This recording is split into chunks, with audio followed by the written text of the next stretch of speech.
forgot what I was gonna say. Let me do that one again. I'm planning what I'm gonna say, I don't really know.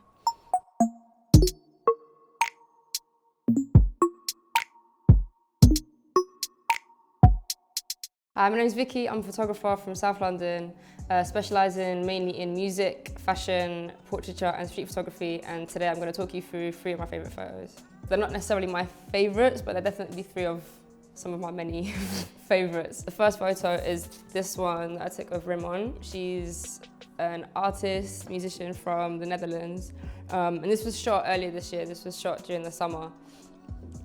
When she actually came over to London to stay here for a few months to record and just work with different people. And she actually hit me up. We actually met in LA last year, and I think we'd been following each other for a while at this point. I went to a club like the night that I touched down in LA, and I bumped into her and I was like, yo, hey, and she had no clue who I was. And I had to get on my Instagram being like, we follow each other. And she was like, okay. I felt so lame. But yeah, after that she was like, yeah, no, I'd love to work with you. So a good friend of hers, Sophia, as well, who's an amazing hairstylist and makeup artist. We worked together basically. And Sophia did the hair and makeup for this, and Jamie Jarvis styled it as well. She's a great stylist. And this was a really, really casual shoot. We just shot it at the apartment that she was staying at in Shoreditch. And I think what I like about this photo is just, firstly, how close I am to her and the amount of detail that I was able to get, but also the colour of the eyelashes and the nails. I don't know if that on their side was planned, but just the way that it goes together, and I think it just really popped, which I quite liked. So as this was the first time we were gonna work together, we actually met up for a coffee beforehand with Sophia as well, just to sort of properly meet each other for the first time, but also just discuss what we wanted to do, throw about any ideas. And I think if possible, it is quite nice to just meet up with the person that you're gonna shoot beforehand, just to sort of break the ice a little bit. I think in general, when I'm shooting people, in order to try and make them feel comfortable, I mean, I'm a bit of a talker anyway, so I feel like I'll just talk a load of rubbish at them. I think it's important to just try and make people feel as comfortable as possible, whether that's, you know, trying to, I don't know, put on some music, like on the shoot, depending on where you are, or just like, there's even been times where I'll be shooting, not even artists or models, just like real people that maybe haven't been in front of the camera before. And either myself, or my assistant, or whoever else is on the shoot that day, I'll get someone to just tell really bad jokes off camera just to try and make the person laugh. And those are sometimes some of the best moments, really. Some of my best work sometimes is usually when it's maybe just me and the subject, or like maybe just 1 or 2 other people in a very sort of relaxed environment, and we're able to just sort of work together in that space and there's no pressure. Even though I find that I do tend to work quite well under pressure, just because I think over the years I've had to learn to work well under pressure. But obviously I guess you're always going to prefer when you're in a more relaxed environment. But I think that's when you're sort of able to thrive creatively a little bit more. It's such a casual shoot, you know, it wasn't necessarily for anything specific, it was just sort of 2 people working together for the first time. And I think that's sort of how I tend to work best normally anyway, under like very sort of low pressure environment, you know what I mean? And just sort of just 2 people just collaborating really. But yeah, I'm really happy with how it turned out. So this is the second photo that I'm gonna be speaking about. This was a picture that I took of Rich the Kid, probably almost exactly 3 years ago today. This was, I think, November, December time, 2017. And this was for an editorial for Essence. I kind of had like full creative control on this, and I was kind of in control of production as well. I was basically in control of everything besides the styling. I had to, you know, make sure that I got the studio, I got everything, you know, sorted for that day. And I basically wanted to try and get as many different visual setups and variations as possible. So I shot some in studio, some outside. I had maybe like 3 or 4 different lighting setups to do with each sort of look, and then a few different outdoor ones. And this was one of the first times properly working with colour gels. I didn't know exactly what I wanted to do, but I just knew that I wanted it to be really vivid and colourful. And I find that probably still to this day that red and blue are probably some of the most flattering colours to do for that. And my boy Dom Fleming, sick photographer, amazing assistant, love him. Shout out Dom. He helped me set up the lights for this basically. It's funny because I've tried to recreate this a few times. I've never got it quite right. I believe we had 1 light on either side, one that was a red light that was on maybe like full power, and then the blue light was on a little bit softer. And I think there was a white light coming from somewhere as well, to sort of get that spotlight effect. But this was done on a cove, so this was a completely white backdrop, and it's purely just the sort of red colour gel from the light that just made the whole background red. Which the kid's facial expression and his whole just like demeanour, I think everything about it just sort of worked quite well together, so I was pretty happy with that one.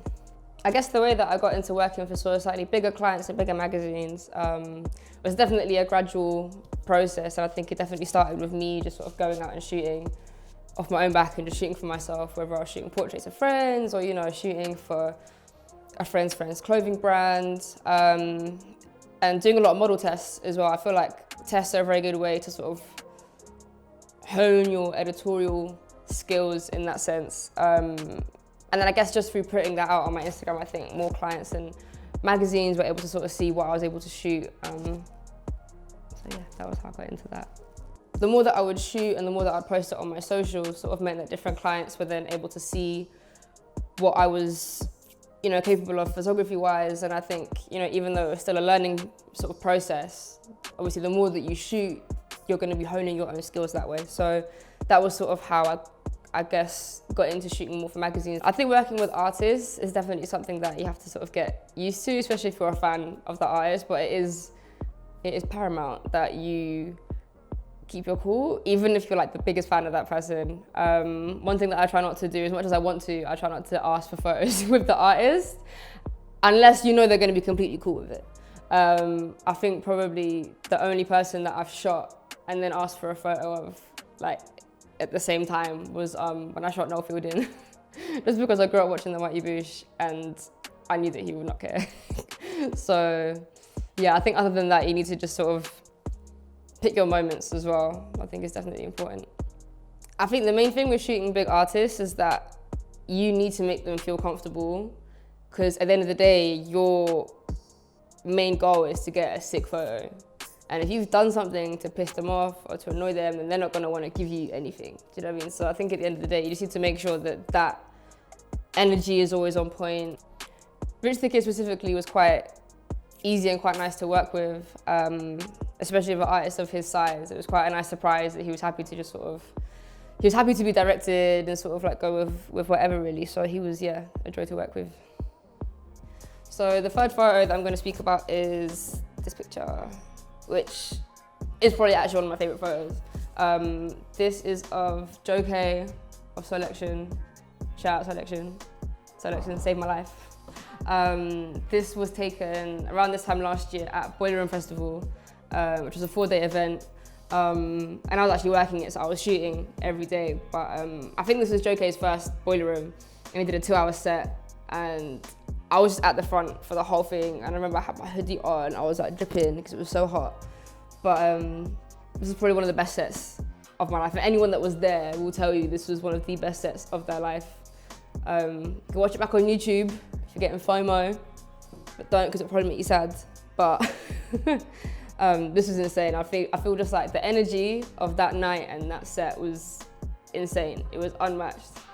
And what I love about this photo as well is you can just properly see the people behind the decks having the best time, not caring how sweaty they are or how they look. It was just pure vibes. So yeah, that was a very special moment. As I've gone on with my career, I have realized that I probably do just prefer to shoot live music sometimes just for myself. Because sometimes when, you know, there's certain deliverables that you need to meet and certain, you know, places that you need to be, sometimes it can take the fun out of just being present with the music, which I definitely have over the past couple of years tried to sort of come back to. Thank you guys for watching. I've been Vicky Grout. These have been some of my favourite photos to date. Love to the TMP family for having me. If you want to follow me on socials, I'm at Vicky Grout on Instagram and Twitter, and my website is vickygrout.com. Peace.